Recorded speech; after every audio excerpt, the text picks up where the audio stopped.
Iikot tayo ngayon sa Meridian Place. Phase 1 muna tayo.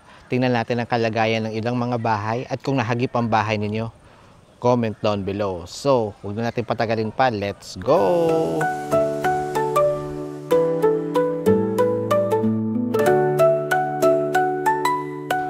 So, una na nga guys na ipapakita ko sa inyo, ito yung sayang na parte. Kaya ako nasasabing sayang kasi ang laki pa ng space pero walang bahay na nakatayo. Ito, tingnan nyo. Yan. Kikita nyo yan? Yan. So, lupa pa lang yan. Walang bahay na nakatira. Ngayon, kung makikita nyo yung tangke ng tubig, yan. Tsaka itong yung pader. Yung mga pader na yan. Ayan. Ibang subdivision na yan dyan. So, ito yung ano nila, parang clubhouse nila, basketball court ng ibang subdivision. So, I guess that's Rio de Oro. So, katabi lang natin ang Rio de Oro. So, itong place na to guys, ayan, kita nyo naman. Sayang talaga yung space. Kasi, oh, kita nyo. Dulo na siya ng Meridian and wala talagang bahay. Sayang, di ba? Tingnan nyo, puro na lang yan mga damo. Puro damo. Tapos, nandito tayo ngayon sa isa sa mga street, Block 34. So, ito yung mga bahay sa Block 34. Lahat siya ay yung mga maliliit lang na bahay. Tawag dito Bernice. So, Block 34, Lot 5. Ayan. Ito yung mga kalagayan ng mga bahay dito. Ayoko nang dumiretso dun. Ito yung dulo na part na pala ng Meridian. Ayan, kita nyo naman. Kaya siya dulo kasi may puro damo. Ayoko nang dumiretso dun kasi may aso. Well, tingnan natin. So, Block 35, ito yung mga bahay. So, ayan. So, ayan, may tao naman. Sige, try natin dumiretso. Kasi may mga tao naman, no? So, this is Block 35. So, ito may bukas yung pinto niya, oh. Ayan. So, ito yung vacant lot. So, ayan. Ano na yung mga nakatira.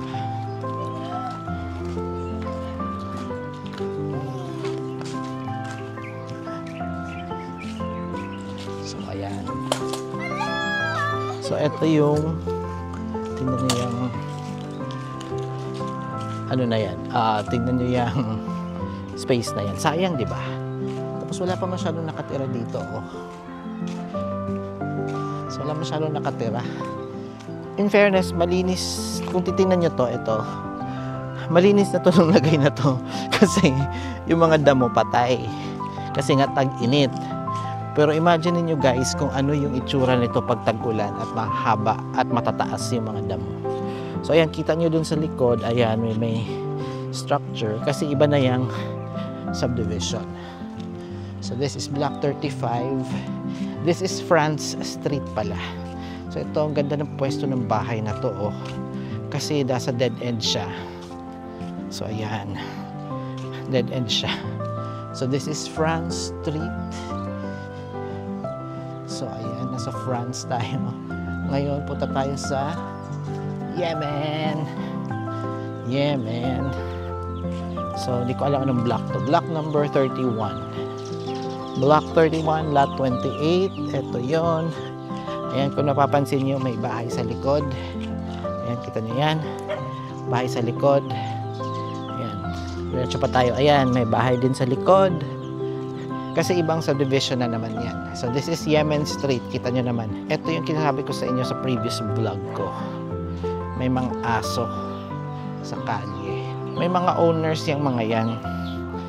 Pero, pinapabayaan lang. So, diretso tayo. Try natin pasukin tong isa sa mga kalye. This is, punta tayo sa Ukraine.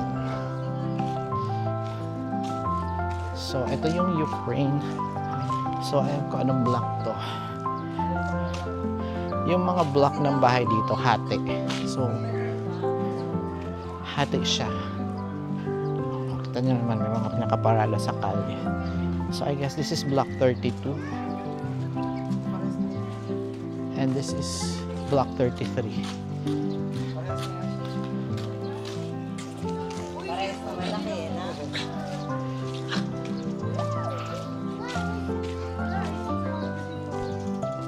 So, ayan.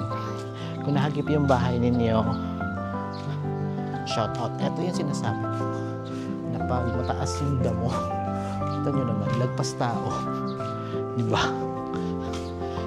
Tapos ito, yung mga nakatira, ayan. Yung mga ganito, yung mga aso sa ano, okay lang yan, wala problema yan. Maayos yung ganyan. Ayan, ito nyo. Block 33 dito. Sa kabila ay Block 32. So, yan tayo. Oo. Mali, maayos naman yung kalye. Ito, medyo madumi lang siya. Ayan. Kasi medyo may mga bunga ng aratilis na nalalaglag. So, ito may Mustang pa, oh. Aso sila. So, ito yung Ukraine. Nasa dulo na tayo ng Ukraine. Punta natin yung kabila. Kalye-kalyehin natin. Pasyal-pasyalan natin bawat kalye.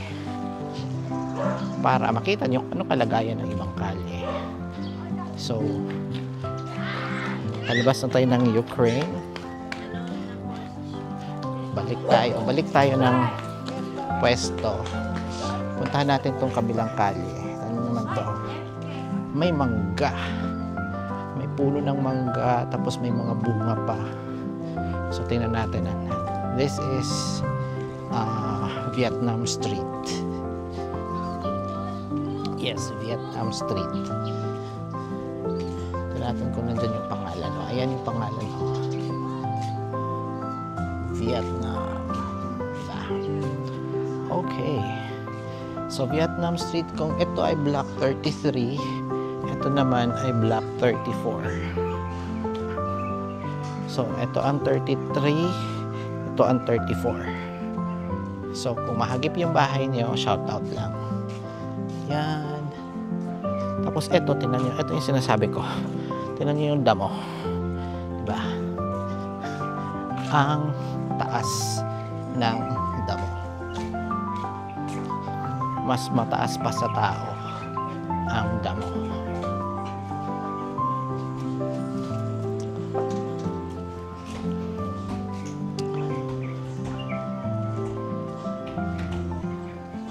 Yan, may mga units na for sale.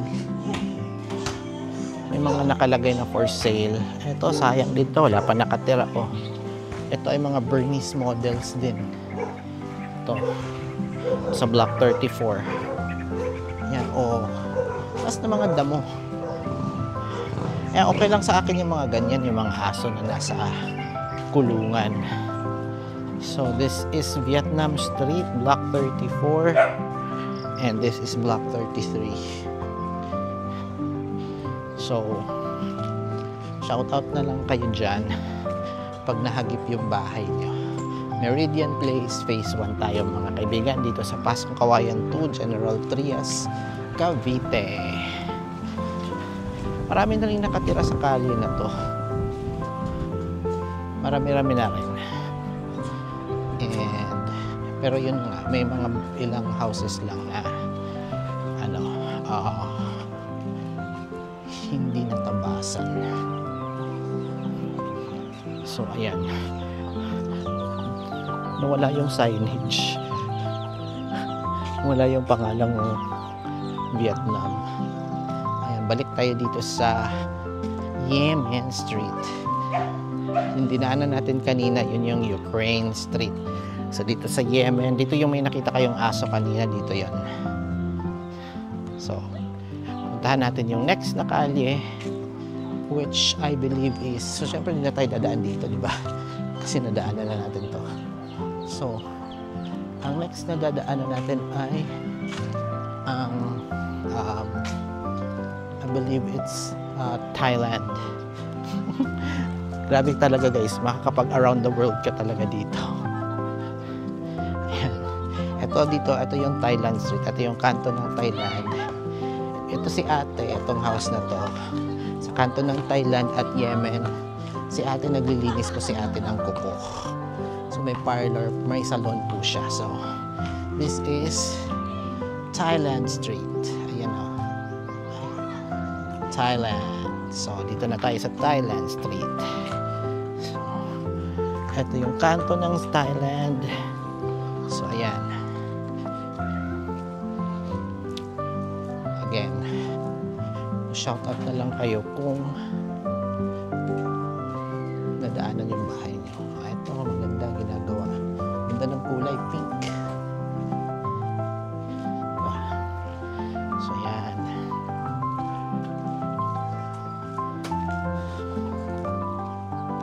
Pink talaga yung kulay niya. In-enhance niya yung kulay.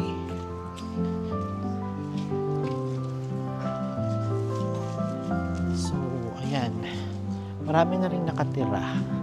Tingnan nyo naman yung mga pusa. Oh. Cute.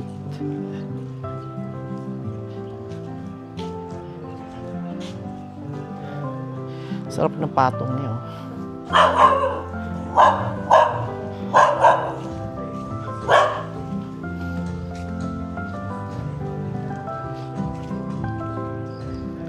May mga tindahan sa loob ng bahay. Bawal kasi ang tindahan. Technically guys, bawal ang tindahan. So, ito muna. Tingnan mo naman yung damo. Oh. Ayos naman yung bahay. I'm sure na turnover na to kasi bagong pintura. Maayos yung pintura. But look, masyadong mataas yung damo. Diba? So, yan yung sinasabi ko. Yung sinasabi ko na kahit na turnover namin, wala pa rin, hindi talaga naaalagaan din minsan pag hindi napupuntahan. Sayang lang, di ba? So this is Thailand Street. Kapung Kap. Sawadi Ka. Kapung Kap, Thailand. So balik na tayo dito na. Ito na ang Thailand Street. So this is Poland. We'll go to 2 more streets. We'll go to Sweden and then we'll go to, I forgot the other name. That one's Spain. Yeah. That one's Spain. So we'll go to Sweden, guys. So this is Sweden. Ayan, malapit na tayo sa clubhouse. Ayan na yung clubhouse. Oh. Kasi kikita nyo na yung tangke. So dito muna tayo, dadaan muna tayo ng Sweden. So eto yung Sweden Street. Ayan. So shout out na lang kayo kung nakita nyo yung bahay nyo. So this is Block 30 and this one is Block 31. So this is 30, this one is 31. So so dito, ayan, ito malinis. Oh. Ayos. Malinis lang. Again, malinis lang siya tingnan kasi mainit. Walang ulan. Ito, ayan, medyo madumi siya. Kasi hindi siya na tabasan. So, diretso lang tayo. Sa Sweden tayo. Ito pala may ipapakita ko sa inyo guys, ituturo ko sa inyo para sa ating mga OFW friends na gustong kumuha ng bahay dito na hindi pa natutulugan yung bahay nila or maybe nagmo-monitor sila sa pinapagawa nilang bahay. O tingnan nyo to, oh, masukal. Ito guys, this one is Block 31, Lot 19, and it's called El Sueno Guest House. Diba? So itong guest house na to, this one is an Airbnb, and meron kaming personal na kakilala na nagkapag-stay na dyan. So it's 2 bedrooms and air condition, may wifi naman. So yon, so pwede kayong mag-rent doon sa Airbnb na yan just in case you wanna come over and spend the night and get a feel on how it is to live here and get a feel of the community dito sa Meridian Place. So, eto na yung end na tayo ng Sweden. So, balik na tayo. Eto na ulit yung Yemen Street. So, we'll go to one more street. Kung mahaba na to guys, pagpasensyahan nyo na. Gusto ko lang ipakita sa inyo yung kalye. Kabilang side naman to kasi kami nasa kabilang side naman kami ng Meridian. So again, ito yung dulo na part na ng Meridian kasi mayroon ng mga bahay dun sa kabilang side, which is a different subdivision. So now, we are on Spain. So, uy, may event. So, Spain. So, this is block 30. So, most likely, this is block 29. So, walk lang tayo. Again, panahagip yung bahay niya, shoutout lang kayo. Ito, merong mga dito sa Spain, ayan, oh, may nagpe-printing, Xerox, yung ganyan, laminate. Yan, oh, marami na rin nakatira dito. Ayan, kikiraan lang tayo. Ito, may tindahan.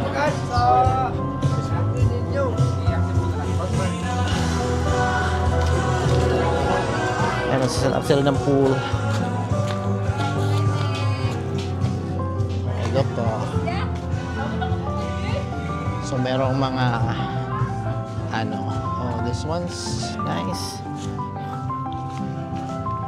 Sa Spain, medyo marami na rin nakatira. Pero, ayan, may mga houses na wala pa rin. And yun na nga, ay, tinan nyo naman yan guys. Oh, kinain na ng damo yung pitana. Diba? Ito rin, oh, tinan nyo. Kinain na ng vines yung pintuan. Sobrang sukal. Yung anak ko kanina pa, oh. So, ayan. Meron din video okay for rent. Oh, nice. Diba? Sa dulo na tayo ng Spain, maiksi lang naman yung kalye, guys. Maiksi lang. So, don't worry. So, balik na tayo sa Poland. Again, itong exit natin dito, Poland. Yun dun sa kabila, Yemen. Okay? So, this one is Spain. So, kita nyo naman, di ba? So, diretso na tayo sa punta na tayo sa clubhouse and tingnan natin kung ano ang ganap. Puntahan natin yung France, dulo ng France Street, napuntahan natin yung Vietnam Street, napuntahan natin ang Ukraine, napuntahan natin ang Thailand, Spain, and Sweden. So, nag-around the world tayo in just a few minutes.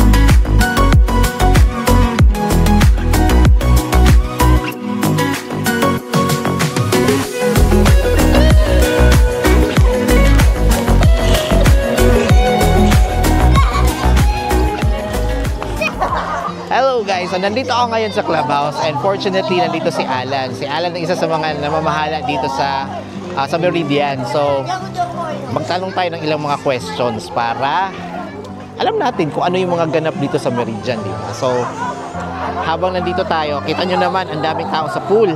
Ayan, no? Summer na summer. So, eto na si Alan. Hi, Alan! Magandang gabi na po. Gabi na ba? Ayun, Alan, gano'ng kadalas linisin tong Ang swimming pool po, kailangan po talaga araw-araw siya lilinisin. Yung sa private kasi, ang nangyayari, pinifilter lang araw-araw sa naglalagay ng chlorine. Kaya, hindi talaga, ganun kalinis. Ako naman, araw-araw talaga nagbabacuum. Then, nagbabakwas ng tubig sa pool para mawala itong, ayan yung dumi na nawawala araw-araw. Kailangan niya luminaw para luminaw din ang tubig niya. Tapos, pinifilter siya ng ganyan. Tapos, diretso yun sa drainage. okay. Tapos, iba-vacuum yan. Yung mga dahon-dahon, lahat na bumaba na dumi sa flooring, sa tiles, mababacuum siya, maiigop siya ng vacuum diretso sa drainage. So malinis pa rin yun? Malinis pa rin yung tubig. Tapos, Ano mo yung ginagawa? yes, araw-araw, daily routine, kaya madaling araw pa lang, 1:00, 2:00, nandito na ako. Puya talaga po. Ngayon, pagligo kinabukasan, malinis na kasi binabawasan ko yung tubig. Ito nga, nag-filter. Tapos, saka ako naman magdadagdag ng tubig. Mga 5 hours. Dagdag bawas. Dagdag bawas. Yes po. So malinis naman. Hindi talaga siya araw-araw pwede palitan ng tubig. Oo naman, kasi kamusta naman sa bill sa tubig? Tugo po yun. Ayan o, tingnan nyo yung dumi na natatanggal. Aantayin ko yan maglinaw. Siguro mga kalahating oras. Babantayan mo po siya kasi possible pag hindi mo napansin baka mag-overheat yung motor, sumabog. Tapos pag sumabog, wala na. Wala na. Sa swimming pool po talaga kailangan mahaba pasensya mo dahil ang hirap maglinis. Mag-maintain ng paglagay ng mga katulad ng chlorine, dry acid, muriatic. Kasi pag hindi mo na-maintain at mali yung pagkakalagay mo, possible na hindi gumanda ang kulay ng swimming pool. Paano naman itong dito sa I mean, dito muna sa pool. Paano yung mga residente dito makapag-swimming? Punta lang sila dito, hindi naman kailangan magpa-reserve. Bali yung yung bata, 50 ang bayad, bali yung adult, 100. Oo. Bali open ako ng 8 hanggang 6. Or pag konti na lang tao, 5, close na ako. Okay. Oo. Tapos, tawag nito, anong oras dito ng maraming tao? Depende po kasi ngayon nagkataon lang na marami kasi may event. Ayan, speaking of event, kasi mayroong birthday yata ngayon. Apo. Tawag ito, paano nag-reserve ng...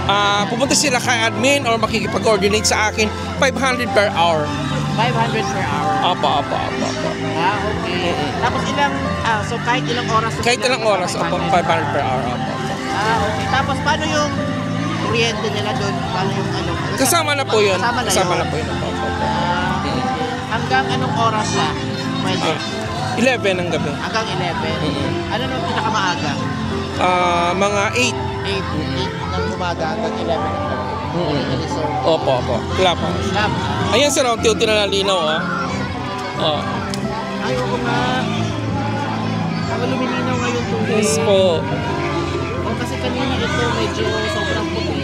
Oo. Malabog. So matagal siya bago luminaw? Matagal po bago luminaw. Kaya tiyaga po, ang advantage lang po sa akin, dito ako nakatira, pero kung hindi ako nakatira dito at papasok ako ng 8 o'clock, hindi siya mapapaliguan, hindi siya malilinis. Ganun po yun. Ayun, sige. Thank you so much, Alan, sa mga info. Ayan, kasi, isama natin ito sa ating mga vlog-vlogan. Thank you, Alan. Ayan, thank you. Ayan, may info tayo. Salamat. So there you go guys, kita nyo naman, may inside info tayo about sa swimming pool, di ba? Kung paano magpa-reserve, kung paano maligo, magkano ang bayad, pati sa clubhouse, diba?